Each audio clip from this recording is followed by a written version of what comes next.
संगीत से संकेत करताड़ा कौनो मेहरारू का मर्द अपना मेहरारू के टाइम नहीं दे पावत। दिन भर खाली काम करेला, रात के आवेला तो सो जाला, सुबह फिर उठी फिर काम पे चल जाई। मेहरारुआ एक दिन नाराज हो गई और रूठ के एगो बात कहता, ये सैया जी आखिर का कमी बा, हमारा तरफ रउआ तकबो ना करेली। प्यार का बात जोन पहले रउआ करत रहनी वो अब ना करली। इससे अच्छा तो हम नहीं हरवे में रहती। मेहरुआ बतावे अपने सैया से, का बतावे?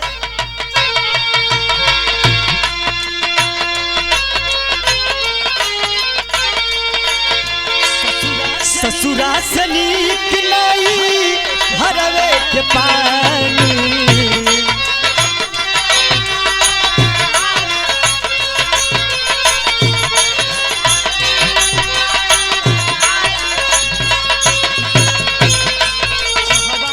चहवा से आन भइली निखरल जवानी।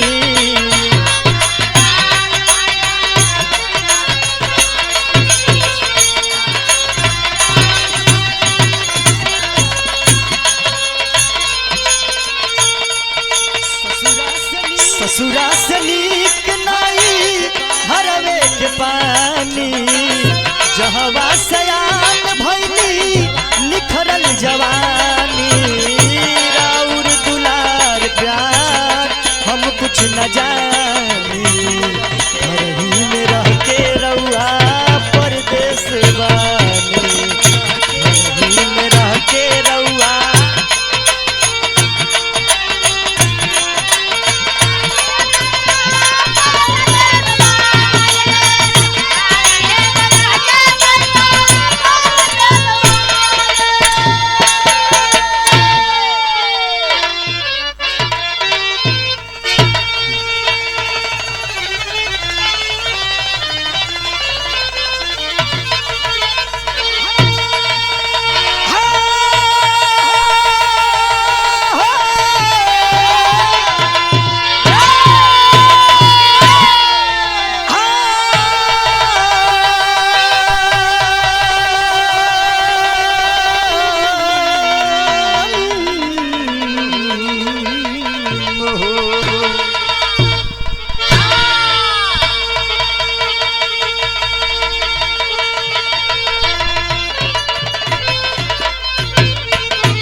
अच्छा बाबू,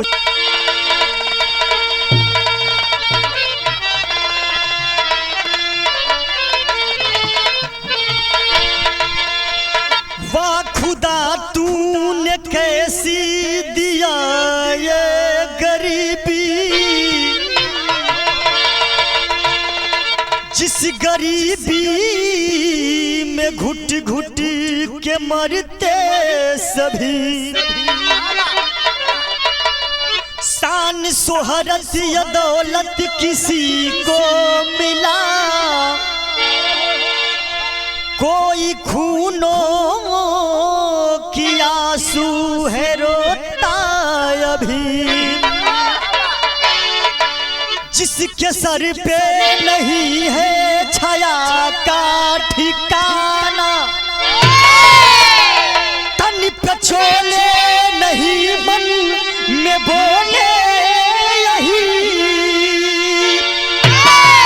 अरे कहते सुहाना ये क्या है गरीबी, कोई इज्जत लुटे कोई बोले नहीं।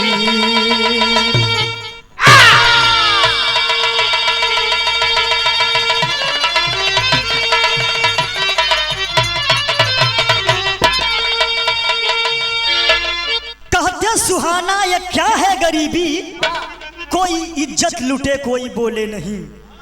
आखिर अपने भारत में होत का बा, आज के प्रवेश में आज के जनरेशन में होत का बा। कवि जी एगो गजल से संकेत कैलन, कैसे बाबू?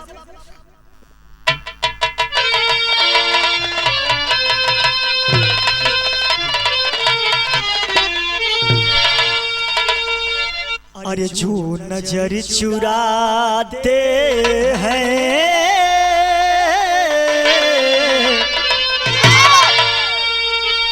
अरे जो नजर चुराते हैं क्या नजर मिलाएंगे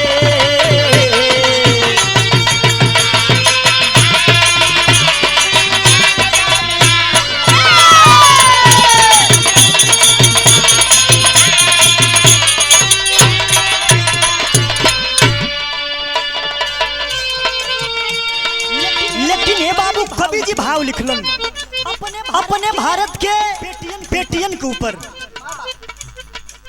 कैसे कैसे अरे बेटिया खिलौना नहीं अरे बेटिया खिलौना नहीं खेलते आ बरू से खेलों में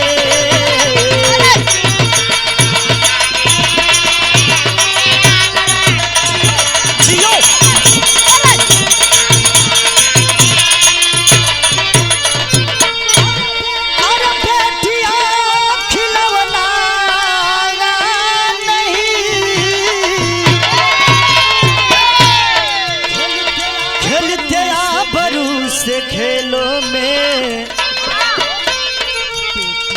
बेटिया वही मिलती बेटिया वही मिलती बस इंसानियत के मेलों में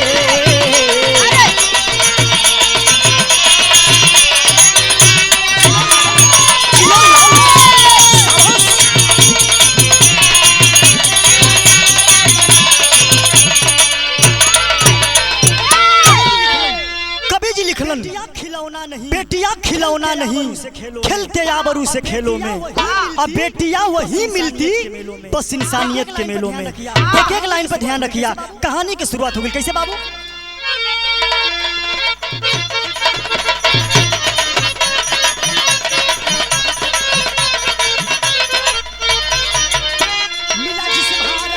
मिला जिस भारत को भाग्य से आजादी है मिला जिस भारत को भाग्य से आजादी है कभी की कल्पना आजादी न बर्बादी है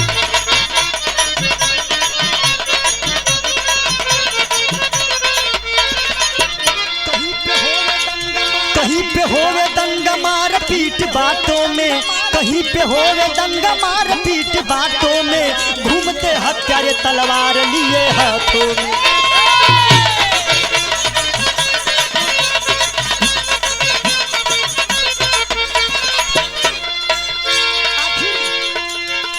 आखिर ये भारत में चल का रहल बा डेली आए दिन हत्या होत बा आए दिन मर्डर होत बा हत्या होत बा आए दिन मर्डर होत बा हाथ में कट्टा बंदूक हत्यारा हाथ में कट्टा बंदूक तलवार लेके चलत हुन फिर भी कुछ ना कइल जात हो बाहरे अपने भारत के पीएम सीएम कहना पड़ा क्या देश के पीएम सीएम कैसा ये प्रशासन है देश के पीएम सीएम कैसा ये प्रशासन है करते कुछ नहीं केवल ये देते भाषण है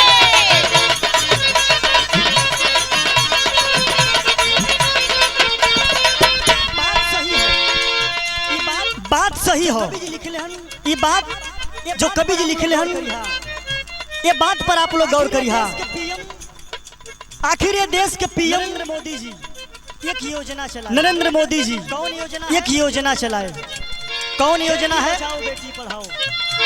बेटी बचाओ बेटी पढ़ाओ योजना के तहत लेकिन वो योजना के तहत लूटल जाता कितनी बेटियां लूटल जाता रही सुना था डॉक्टर मोमिता कांड अभी हाल ही में आप लोगों ने सुना था डॉक्टर मोमिता कांड हमारे ही मुखार बिंदु से देश परेशान कब तक रहेगा आखिर ये देश परेशान कब तक रहेगा इस बलात्कारियों से इस कभी अगली लाइन में हत्या करने वालों से कभी अगली लाइन में लिखलन का प्रधानमंत्री का नारा क्या है प्रधानमंत्री का नारा क्या है बेटियों को गूंजता नारा बेटियों को अब बचाओ तुम गूंजता नारा बेटियों को अब बचाओ तुम बिगड़ता देश अपने देश को बचाओ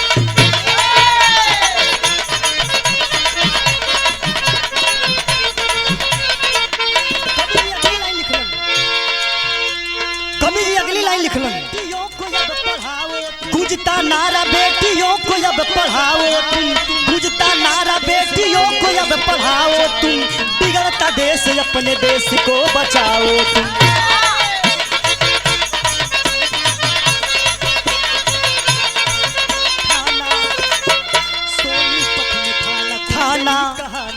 सोनीपत में थाना कुंडली कहानी बनी, सोनीपत में थाना कुंडली कहानी बनी, रेप या मर्डर हुआ लोगों की जुबानी बनी।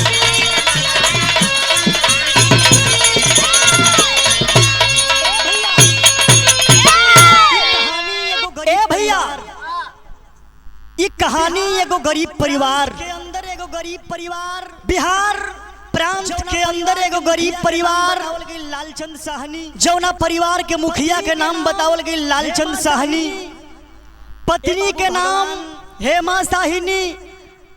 ए बाबू भगवान 3 गो बिटिया 7 गो औलाद दिले हुआ, 4 गो बेटवा दिले हुआ, 3 गो बिटिया दिले हुआ, 4 गो बेटवा दिले हुआ। माई बाबू के सपना है कि अपना बिटिया बेटवन के पढ़ा लिखा के कौनो नौकरी लगवा देवल जाई, जौने में हमने के जीव अच्छा से जीविका चली। ए बाबू धीरे धीरे समय बीतत था। एक दिन अचानक लालचंद साहनी के तबीयत खराब भइल, हार्ट अटैक से ये दुनिया के छोड़ के चल गए। ये बाबू सब लोग रोवत, जब दुनिया के छोड़ के चल गइलन सब लोग रोवत बा। ये बाबू माई रोता अपने पूरा बेटवन के लेके, बिटियन के लेके। धीरे धीरे बेटवा दिन बीतल, सयान होखे लगला। जब कुछ दिन बीतल बेटवा धीरे धीरे सयान होखे लगला। बड़का बेटा सोनू, उनसे छोटा किशन, उससे भी छोटा मोहित और उससे सबसे छोटा राजू। ए बाबू 3 गो बिटिया है, बड़की बिटिया राधा, मझिलकी बिटिया किरण और छोटकी बिटिया का नाम मनोरमा बताओ गए। बाबू धीरे धीरे गरीबी कटत है। बड़का भाई सोनू कमाए लगलन, साथ ही साथ कर दिलन कमा के अपना बहिन राधा के शादी कर दिलन। जब राधा के शादी हो गई, माई कलिए बेटा आखिर कब तक हम ही चूल्ही फूकब, खाना बनाई चूल्ही फूक के। ये बेटा अपना बेटा एगो बहू ला देता। ए बाबू माई अपना बेटा के शादी करा देनी सोनू की। और जब शादी करा दिली, कहल जाला ए बाबू बिटिया तो पराई होलिन, जिंदगी बुढ़ौती के सहारा होलिन। लेकिन ए बाबू बेटवा जो होलन अपने जिंदगी बुढ़ौती के सहारा होलन। ए बाबू घर में मेहरारू आइली, धीरे धीरे समय बीते लगल। ए बाबू लगल फुटमचरे, झगड़ा लड़ाई लगल चले। माई हाथ जोड़ के अपना बेटवा से कली, ले बेटा हमने के कब तक लेके हमने के यहाँ ना रहे के बा, बेटा हमने कहिया आखिरकार कब तक लेके हमने के झेलबा, हमने के छोड़ा बेटा हमने कहिया उड़ जाए के। धीरे धीरे समय बीतत गले। बाबू माई रोवत हई, अत रोवत हई त बिरहा में एगो तर्ज लगल। का लगल बाबू?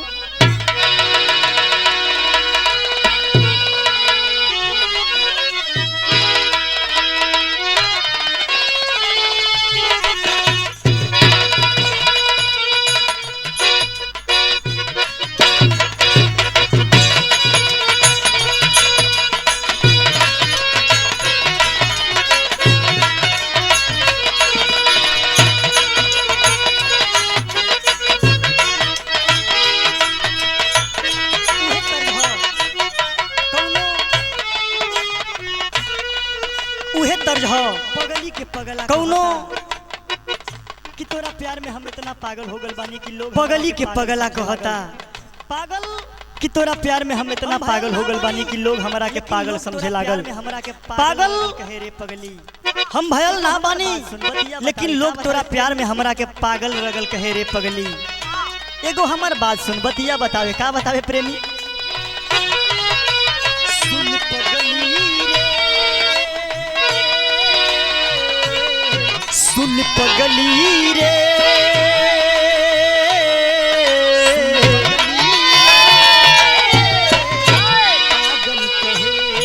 सुन पगली रे, पागल कहे ला जमाना।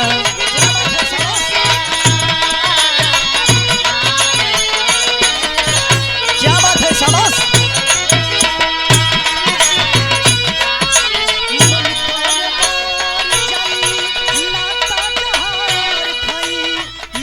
मन करे मर जाई नाता जहर खाई लोगवा के सुनी सुनता ना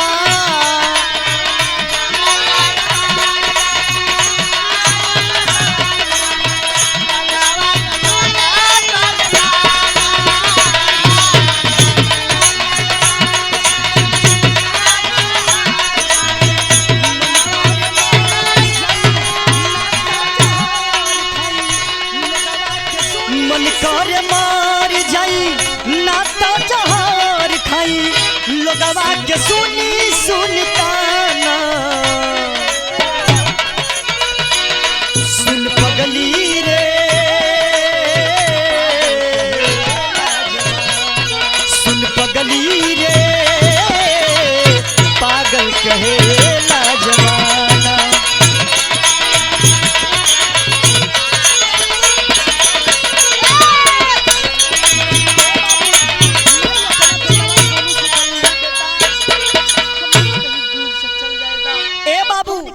माई अपना बेटावा सोनू से कली है बेटा हमने के कहीं दूर से चल जाएगा हमने कहीं दूर जाके अपना अपन जीवन चला ले बेटा काहे खातिर हमने के बोझा कपार पे लेके ढोताड़ा माई अपना तीनों बेटवन के लेके निकलने बिटियन के लेके धीरे सा कड़ी धूप है आगे बढ़त हैं घर से निकलने और जब घर से निकलने बाबू कड़ी धूप है पाँव में अभी धाता से चप्पल नहीं है का कहे बाबू आखिर अपना बेटवन बिटियन के लेके जात हैं अभी धाता से एगो अर्जी लगावे कहे का कहे बाबू ए विधाता हो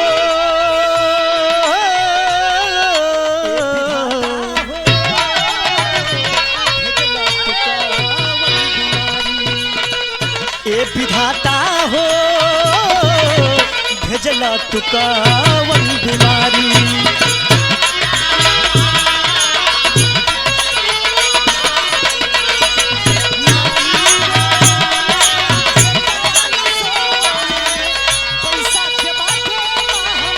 माई रोवे बेटावा न सोवे पैसा के बाटे महामारी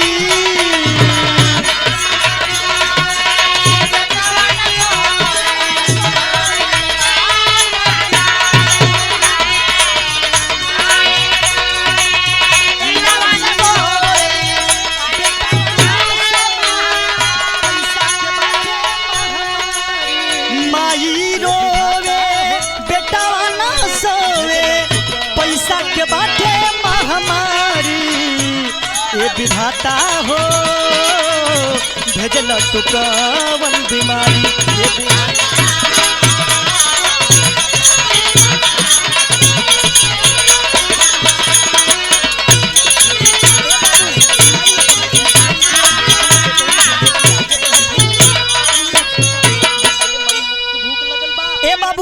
माई अपना बिटियन के अपना बेटवन के लेके आगे बढ़त हईन वही में छोटका बेटा कहता ये माई हमरा के भूख लगल बा भूख से तड़पड़ात बा बिटिया कहता ये माई हमने के पैरवा जलता रे माई माई कहले से बेटा बस थोड़ी के दूर और चले के ह धीरे धीरे आगे बढ़त हईन जब आगे बढ़त हईन कवि जी के और लाइन लिखलन का लिखलन भूख दुख से व्याकुल मनवा डोले नाही पावे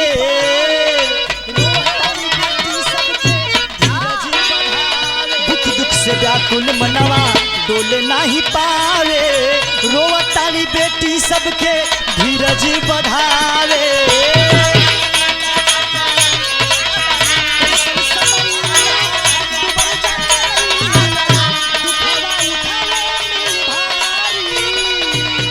कैसन समैया डूबल जाता नैया दुखवा उठावे मिल भारी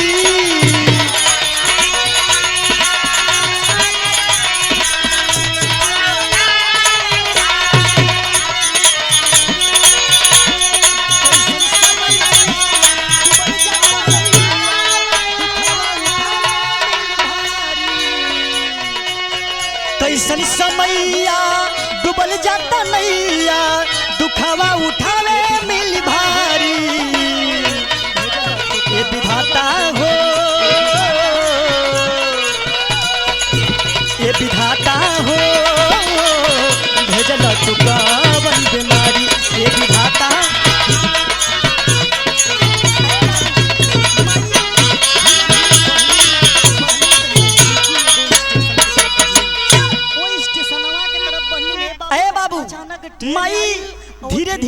चललिन। अब बढ़लिन तो नजदीकी एगो स्टेशन के तरफ बढ़लिन।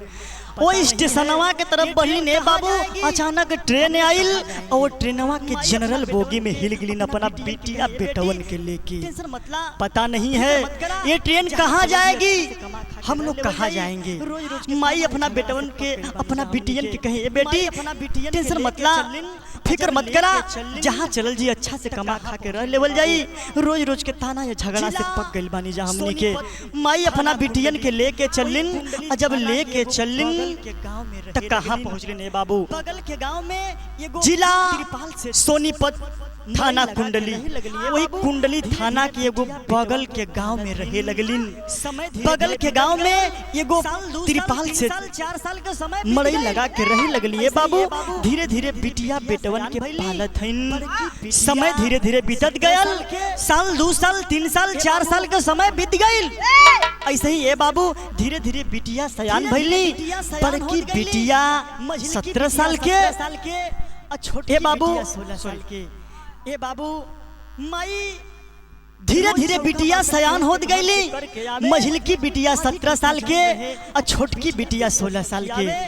ए बाबू माई रोज चौका बासन केहू के घर से करके आवे, आधी टुक्का जान रहे अपना बिटिया बेटवन के खियावे, कहियो खाए कहियो न खाए, ऐसे ही सोच जाए बाबू।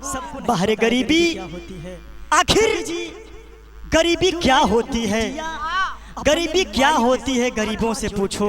माई सबको नहीं पता है गरीबी क्या होती है। कभी जी जीवन चलेबू 2 लाइन बिटिया अपने माई के हथवा जोड़ के कहे, ए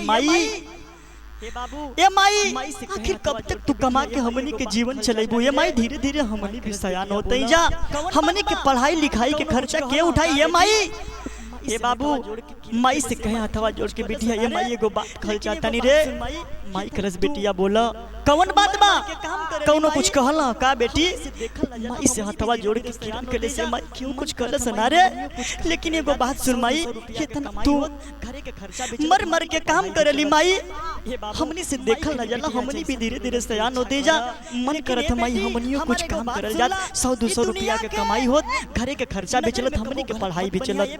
हे बाबू माई कली बिटिया जैसन तो लोगन के इच्छा कर, लेकिन ए बेटी हमारे एगो बात सुनला, ई दुनिया के नजर में कबो गलत मत बनिया। ये बेटी ई दुनिया बहुत जालिम बा। बिटिया कले से माई तोहार आशीर्वाद हमरी के साथ बा, ऐसन कुछो ना होई। धीरे धीरे समय बीतत गल। एक दिन छोटकी बहिनिया से बड़की मझिलकी बहिनिया कहे, कैसे कहे बाबू, बिरहा में तर्ज हो।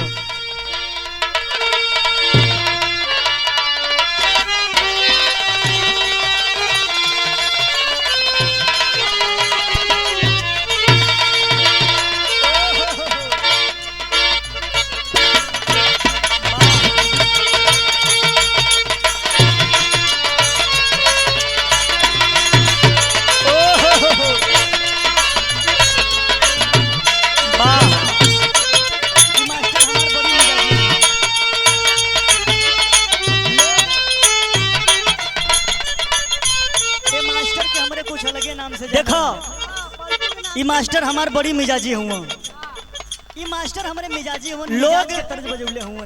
कौनो बहुजाई ए मास्टर के हमरे कुछ अलगे नाम से जाना ना, पलटू के नाम से राजू भैया हमारा नियर देवर से पर। ई मास्टर हमारे मिजाजी हुआ, मिजाज के तर्ज बजौले हुआ। कौनो बहुजाई हमारा नियर देवर से परेशान रहे, हमारे को समस्या बा राजू भैया, हमारा नियर देवर से परेशान रहे। क्या समस्या? थाना में गई रिपोर्ट लिखवावे, दरोगा जी से कहता है, ए दुर्गा जी, ए दुर्गा जी हमारे को समस्या बा। दरोगा जी पूछलन का बा, बोलो क्या समस्या है, अपना समस्या के बतावे। कैसे बतावे?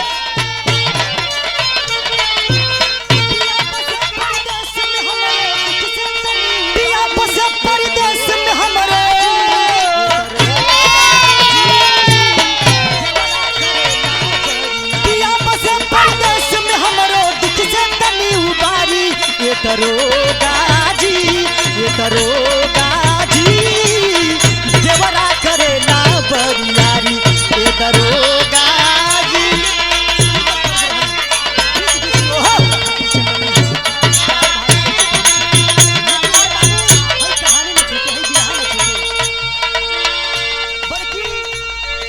तर्ज रहल बीच बीच में आप लोगन खातिर चटनी हो, दाल भात पे चटनी।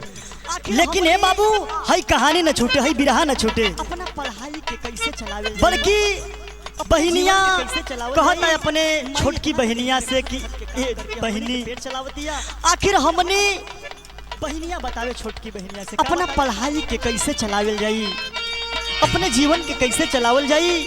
माई इतना गरीबी में खट खट के काम करके हमनी के पेट चलावतिया। बहनिया बतावे छोटकी बहनिया से, क्या बतावे?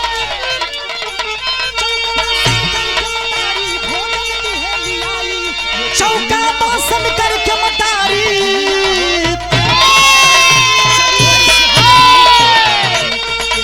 चौका बासन करके मतारी भोजन दी है लियाई।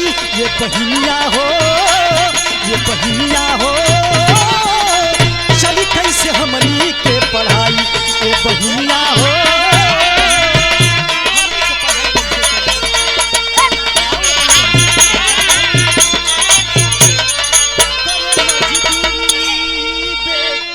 ए बाबू कहे ये बहनी हमनी के पढ़ाई कैसे चली। करे मजदूरी और अपने बहनिया से कहे, का कहे? सुबह शाम हो, करे मजदूरी बेटी,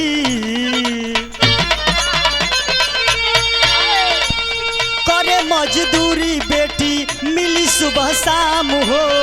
नहीं, करे मजदूरी बेटी मिली सुबह शाम हो।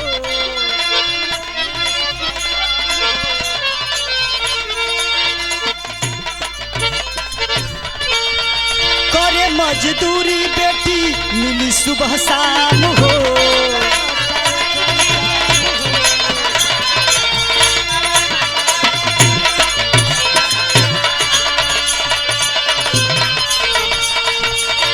माई के हाथावा बटावे करी काम हो।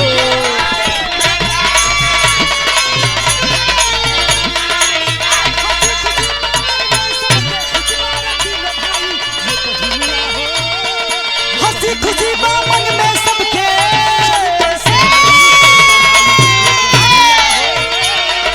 हंसी खुशी बामन में सबके खुशी मारे तीनों भाई।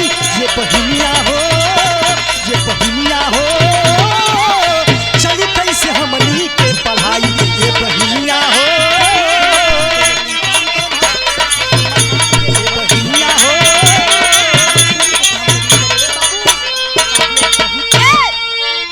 आए बाबू के बहुत औरत धीरे धीरे समय बीतत गल, बिटिया दोनों काम करे लगलिन। काम कौन हो? गरीबी में दोनों मकान पे घर जुड़वावे के काम लगली करे, मजदूरी के काम लगली करे। ए बाबू आप लोग बहुत ठेकेदार के नजर पड़ल, लड़किन के बहुत औरत के मकान पे काम करत देखले होकबा।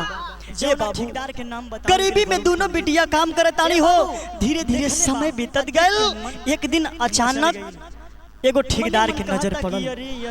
वो बिटियन के ऊपर एगो ठेकेदार के नजर पड़ल, जौना ठेकेदार के नाम बतावल गेल वरुण पंडित। ए बाबू देखले बा, आ देख के मन रही है मचल गई। पास बोले मने मन कहता कि अरे अरे अरे, एक हमारा काम कर सकती हो। ये इतना सुघर बदन, दोनों बहनियां कहीं इतना गोर कुल काम तो चमड़ी करते बानी जा हमने, कोनो गलती भइल बा कहां से लेके ये लड़कियां काम कर रही हैं। ये बाबू पास बोले लस्कर सुनो, बिरहा में तर्ज लगन कैसे? एक हमारा काम कर सकती हो। हथवा जोड़ के दोनों बहनियां कहीं, ये साहब कौन काम बा बताओ ना, कुल काम तो करते बानी जा हमने, कोनो गलती भइल बा कहा साहब, कोनो हमनी से गलती भइल बा। ये बाबू ठेकेदार एगो बात कहे, बिरहा में तर्ज लगन कैसे?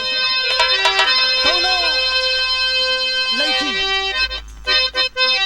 कॉलेज जात बिया, हाफ पैंट हाफ टी-शर्ट पहन के, कौनो राजू भैया नियर लड़का देख के मन मचल गई, कौनो मन देख के मचल गई लड़की, तो बात कहे कॉलेज जात बिया, का कहे? हाफ पैंट हाफ टी-शर्ट पहन के, कौनो राजू भैया नियर लड़का रहे, देख के मन मचल गई। और जब मन देख के मचल गई तो बात कहे लइकवा, का कहे?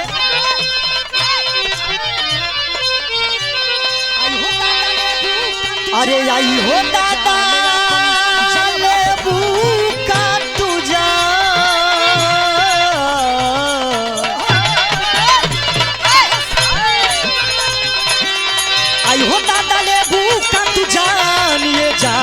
अपन जलवा दिखा के।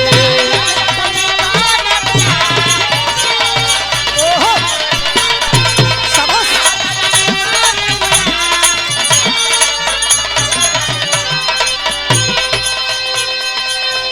जलवा दिखा के अपन जलवा दिखा के।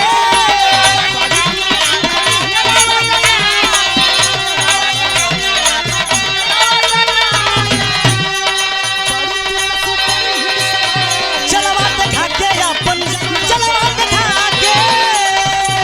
पारू तू तो सुपर हिट समा।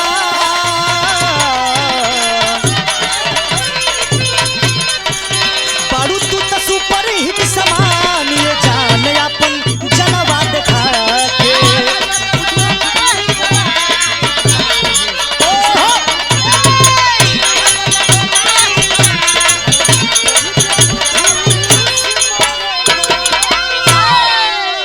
उ ठेकेदार वरुण पंडित उ दोनों बिटियन के बोला के एगो बात कहे।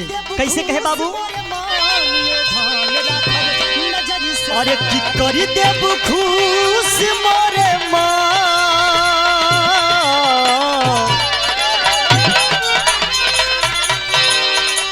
करी देब खुश मोरे मान ये धान राखब नजरी से साथ के।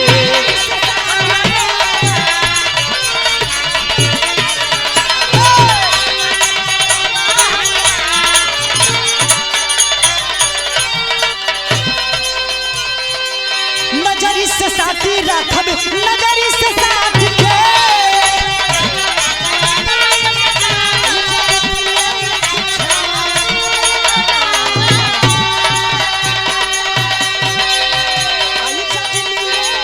नजरी से साथी राखब नजरी से साथ के।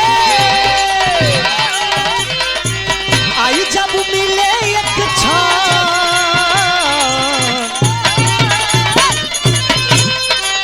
आई जब मिले भरी छान ये धान राखब नजरी से साथ के। बहुत अच्छे।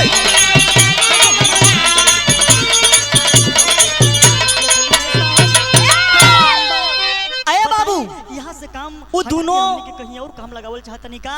लड़कियन के बोला के ठेकेदार कलेस की सुना ही जितना कमात बाड़ू ओकर 4 गुना दे। मेरा एक एगो हमार काम करे के पड़ी। चलो मैं तुझे बताता हूँ। हथवा जोड़ के ए बाबू, दोनों लड़कियां जब गली ये इशारा साहब से वो कौन बिटिया काम दोनों बा समझ गेली अपने बताई। भारत की बेटी। यहाँ से काम इशारा हटा के से हमने के समझ कहीं गई। और काम लगावल चाहतनी का। इशारा से समझ ठेकेदार गेली। कला ए रे बाबू, नहीं रे देखो, बात पागल। बिटिया बोली दोनों का बोली। तुमको मेरा एक काम करना होगा। चलो मैं तुझे बताता हूँ। ए बाबू जब इशारा से वो बिटिया दोनों समझ गई अपने भारत की बेटी इशारा से समझ गई। और जब इशारा से समझ गई ये बाबू तो एगो बात बिटिया बोली दोनों का बोली। बोला जनी बात रखो जिभिया संभाल के।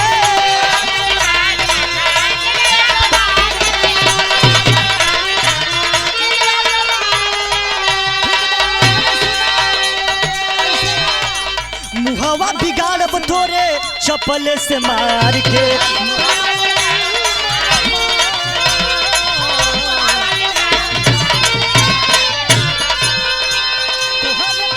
ठेकेदारवा खले सुनो ऐसे ना हमारे को बात सुनो। अरे तोहरे पे डोलल मोरे माँ।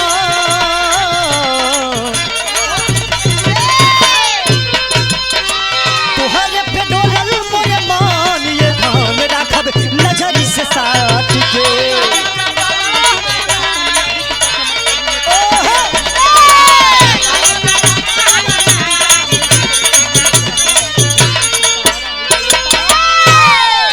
अये बाबू हथवा जोड़ के दोनों बिटिया कहता रही साहब हमने के दूसर कोनो काम नहीं की करे के साहब। हमने आधी टुक्का कमाता जी ने खाता नहीं जैसी पैसा में खुश बनी जाए साहब। हमने के दूसर काम नहीं की करे के हमने अपना माई के गरीबी के सहारा आई जाए साहब। छोट छोट भाई बड़ा उन्हीं के जीवन चलाई लाए साहब। ए बाबू इतना बतिया कह के तब से शाम होत गई। शाम भइल वो बिटिया दोनों अपने घरवा आईली। और जब घरवा आईली है बाबू तब बिरहा में टेरी से प्रमाद देवली। कैसे बाबू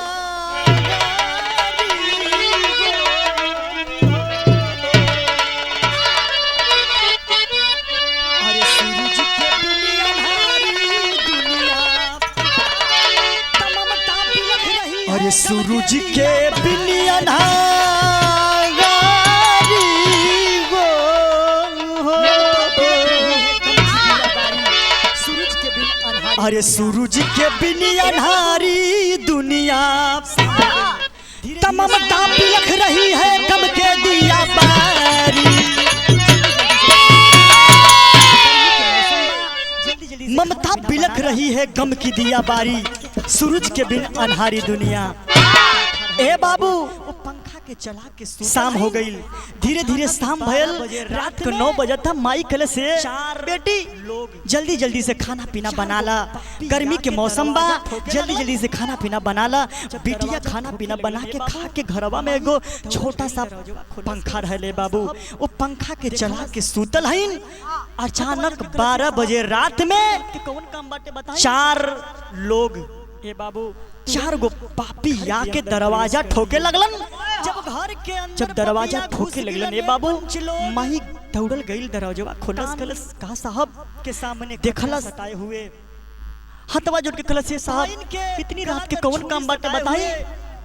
आखिर ए बाबू तुरंत घर के अंदर वो प्रवेश अपना कर दिए। दोनों बेटियन जब घर के अंदर पपिया घुस गिलन ए पंच लोग, कैसे बाबू कान के सामने कट्टा सताए हुए, भाइन के गला तर छुरी सताए हुए। आखिर वो अबला दोनों भैया, बेटियन के ऊपर बिरहा सुने एगो वाले घटना पंच लोग, घटल। कैसे बाबू आप लोग एक महसूस करी हम आखिर सबका घर में बहन बेटी, सबका घर में बारी एगो गरीब बिटिया के ए भैया, इज्जत लूटल जात बा सरेआम। बिरहा सुने वाले पंच लोग, माई हथवा जोड़ के कलिए साहब आप लोग एक महसूस करिहन। छोड़ द ये साहब।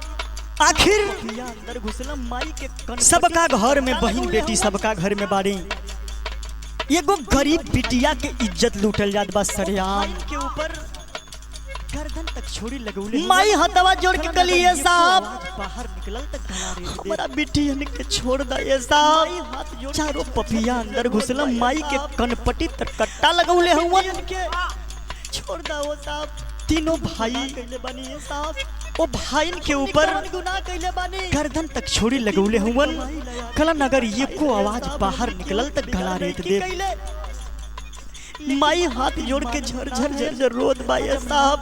ए बाबू हमारा बिटियन के छोड़ दा वो साहब। कवन गुनाह कैले बानी ये साहब, हमने कवन गुनाह कैले बानी। ये दिन भर कमाई ला आदि टुक्का खाई ला ये साहब, हमने क्यों बिगाड़ नहीं की कैले। लेकिन काफी मानत ना है अजब ना मलन। ए बाबू बिटिया हाथ जोड़ के कहताड़ी, कैसे कहे बाबू।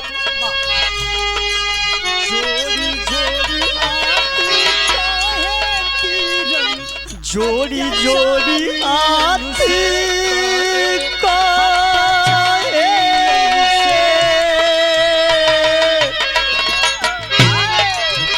लूट जमी जातिया।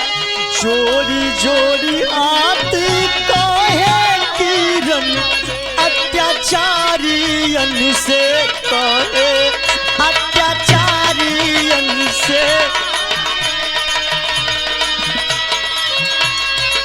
लूट जनी जातिया हमारन होरा किया होरा मरे।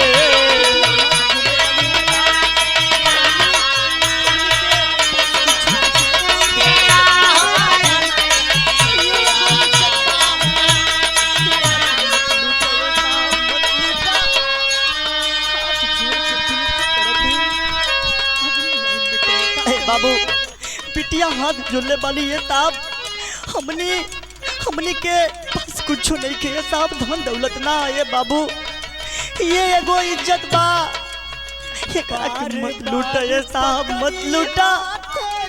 हाथ जोड़ के विनती करत हईन। अगली लाइन में कहे का कहे,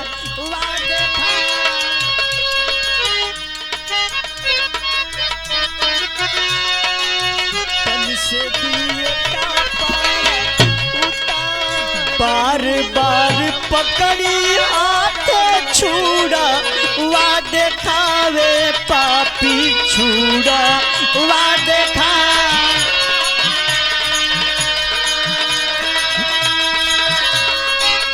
तन से दिए का पारा उतारनु ओरा किया ओरा मरे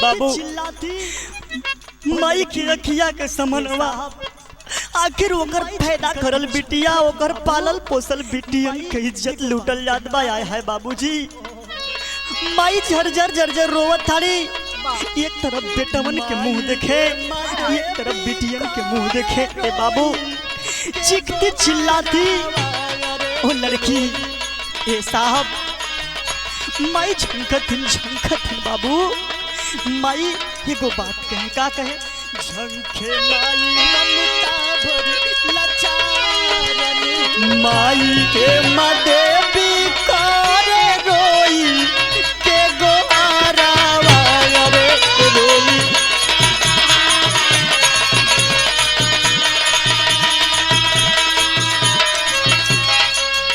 झंखे माई ममता भरी लाचारन ओरा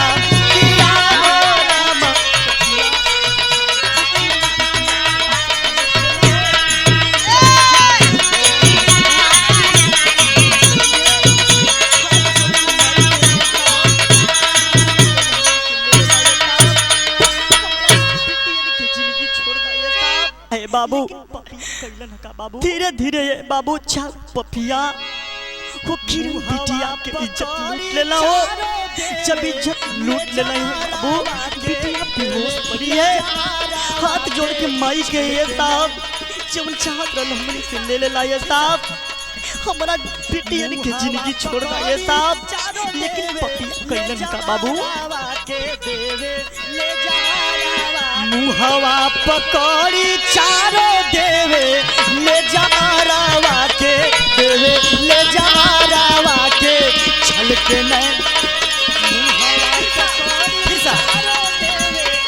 मुहवा पकड़ी चारो देवे ले जा रावा के देवे ले जा रावा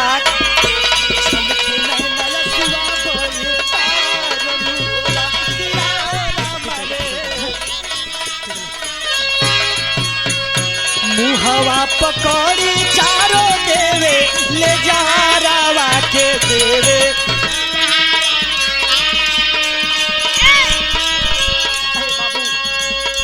छल के नैना यसुआ बोए तारनु ओला किया ओला मारे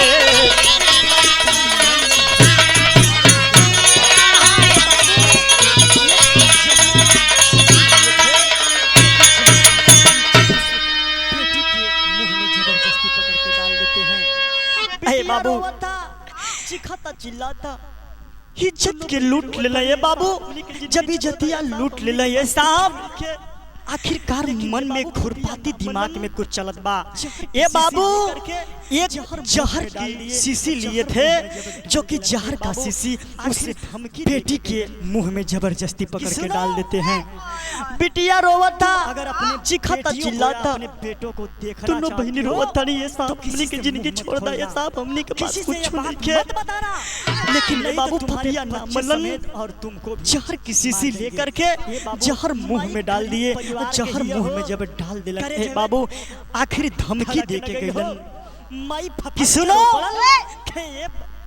तुम अगर अपने बेटियों को या अपने बेटों को देखना चाहती हो तो किसी से मुंह मत खोलना किसी से यह बात मत बताना नहीं तो तुम्हारे बच्चे समेत और तुमको भी मार देंगे ये बाबू माई गरीब परिवार के ही हो करे जेवे जब घर में धड़क न गई हो माई फटक के रो पड़ल साहब कहे साहब ना केहू से ना कब साहब इस बात बांध केहू से ना कब हे बाबू माई सोचलस कि अपना बेटियन के हम कैसे बचाई चारों ओरी घूमे ए बाबू चारों पपिया मुदैया घूमताड़ा, अगले बगले घूमताड़ा। और जब घर में घुसला के बाद अगले बगले घूमताड़ा तो कवि जी पापड़ से भाव दिलन का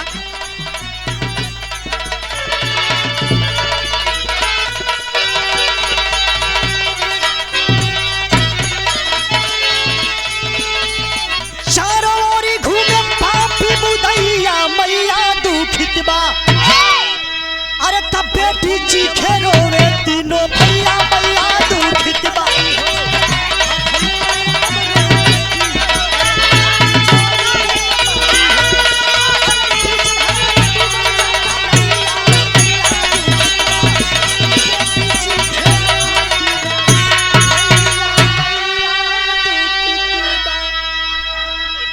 अरे बंद केवाड़ी करके पापी पकड़े हाथ कलाई हो, अधई पैर तब रोवे बेटी, अरे हाथ जोड़ के माई हो। अरे बीच धारा में डूबल जाता नैया मैया दुखित बा। बेटी चीखे रोवे तीनों भैया मैया दुखित बा। माई अपना ए बाबू के लेके छत पे चल गई। बिटिया चिखतारी तीनों भाई हाथ जोड़ के रोवतारे, सबके सब हाथ जोड़ के रोवतारे। ए बाबू माई अपना बिटियन के मुहवा देखे, कभी बेटवन के मुहवा देखे। धीरे धीरे समय बीतत गई। एक घंटा के अंदर वो बिटिया के जहर पूरा शरीर में फैल गई। जब वो पॉइजन पूरा शरीर में फैलल बा बाबू, माई अपना बिटियन के लेके छत पे चल गई। जब छत पे चल गई, बगल में एगो रूम लेके रहत रही, जौना छत पे चल गई। और वो छत पे गईला के बाद अगल बगल के लोग शोर शराबा सुनलन, कुछ लोग जुटलन। और जब पास में जुटलन पूछे लोग कि आखिर का भइल बा। माई इहे बतिया बतावे, उ पपियन के द्वारा बतावल गई बात माई बतावे कि ये साहब हमरा बिटियन के कुछो नहीं के बैला जाना के एगो सर पाई में काट के चल गई। ए बाबू लोग लगलन कहे कि सर काट के चल गई। धीरे धीरे समय बीतत गई, लोग एम्बुलेंस के फोन कैलन। जब 1.5 घंटा के बाद एम्बुलेंस आइल, और जब एम्बुलेंस लेके पहुंचल तो बिरहा में आधा से प्रमाद होल कैसे हॉस्पिटलवा भैया।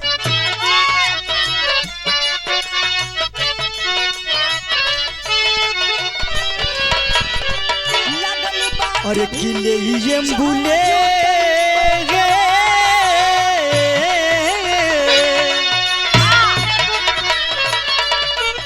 अरे ले एम्बुलेंस पहुंची, अरे नरेला हॉस्पिटलवा भैया।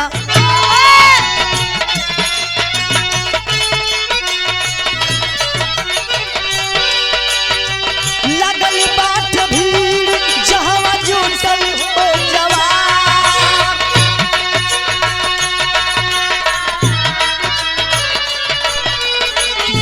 भारत के शान हमरे झुकल बा तिरंगा भैया।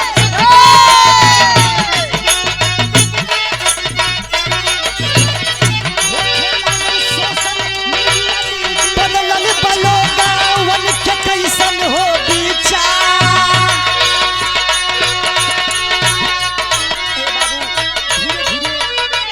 तीली रंग 24 तीली झुकल बा गगनवा भैया।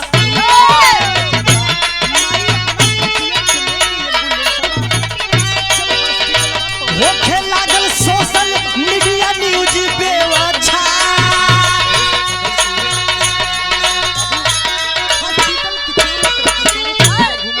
ए बाबू धीरे धीरे खबर सोशल मीडिया पे पहुंचल, न्यूज पे पहुंचल, पेपर पर पहुंचल। धीरे धीरे ई खबर फैलत जात बा। माई अपना बेटियन के लेके एम्बुलेंसवा जब हॉस्पिटलवा पहुंचल बा, हॉस्पिटलवा में बारी ए बाबू झंखत बारी। अब चारों पपिया फेस बदल के वो हॉस्पिटलवा में बाड़ा। ये बाबू हॉस्पिटल के चारों तरफ चारों पपिया घूमताड़ा।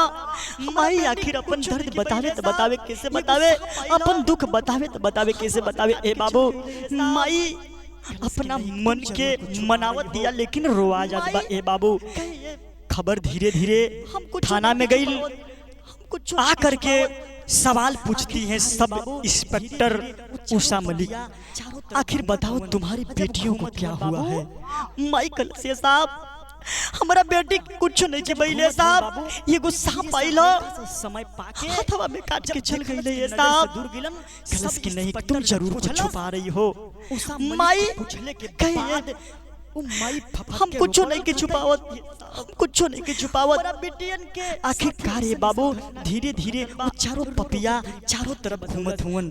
जब घूमत हुवन बाबू पिरहा में खड़ी से परमा देवल गिल बाबू कैसे जब घूमत हुवन बाबू धीरे सा हल्का सा समय पाके जब देखलस कि नजर से दूर गिलन, सब इंस्पेक्टर जब पूछलस उषा मलिक के पूछले के बाद वो माई फफक के रोकल कहते हमारा बिटियन के साथे ऐसा घटना घटल बा। रो रो के पूरी बात के बतौलस। जब रो रो के पूरे बात के बतौलस तो पिरहा में खड़ी से परमा देवल गिल बाबू कैसे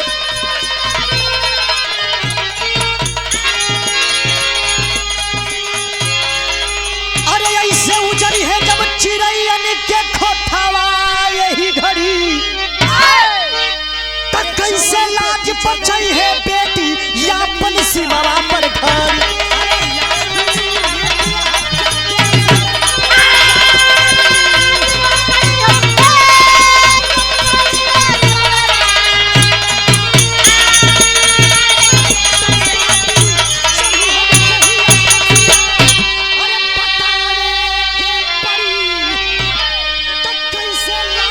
चौवन बेटी जगत के जननी कहाली, अरे या दिन रेप या हत्या केस में मारल जाली।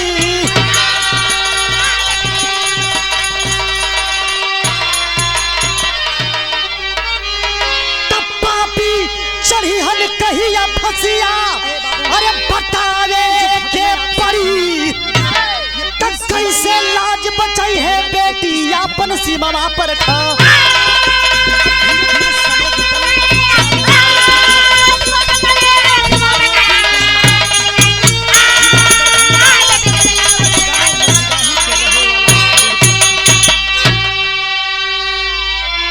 मशहूरी गांव के रहे वाला फूलचंद्र, अरे बाबू गांव के रहे वाला ये जो घटना आप सब सुने और ये 20 जुलाई जिला समस्तीपुर 2021 की घटना थी। रहे वाला राम सुहाग। अब धीरे धीरे समय बीतल, चारों आरोपी पकड़ल गए। आरोपिन का नाम हिरासत में ली, जिला दरभंगा हथियार था, गांव मजगाही के रहे वाला वरुण पंडित। सब हथियार जब्त कर लिया गया। मशहूरी गांव के रहे वाला फूलचंद्र, झकेली गांव के रहे वाला दुखरन पंडित और जिला समस्तीपुर के गांव के रहे बड़ा गांव के रहे वाला राम सुहाग। 4 आरोपी पकड़ल गए। 2024 के जब चारों पकड़ल गईलन, गई पुलिस तुरंत हिरासत में ली और जितना भी हथियार था छुरा कट्टा सब हथियार जब्त कर लिया गया। ए बाबू सलाखन के पीछे गईलन। आखिर वो आरोपियन के फांसी भइल कब? आखिर जौन सांप कटले रहे बाबू वो 29 नवंबर 2024। लास्ट करी है अंतिम में गुरु 29 नवंबर जो 2024 के चारों पापियन के फांसी देवल गई बा। आप लोग पेपर पत्रिका द्वारा पढ़ लिया, कहानी एकदम सच्ची घटना हो। ए बाबू ए बिरहा का शीर्षक हमारे रहल 4 सांपों की फांसी। यह सिद्ध कैली माई कली कि हमारा बिटियन के सांप कटले बा। आखिर जौन सांप कटले रहे बाबू वो सांप के फांसी हो गई। बिरहा का हमरे लास्ट करी है अंतिम में गुरु हराने के परिचय। कैसे बाबू?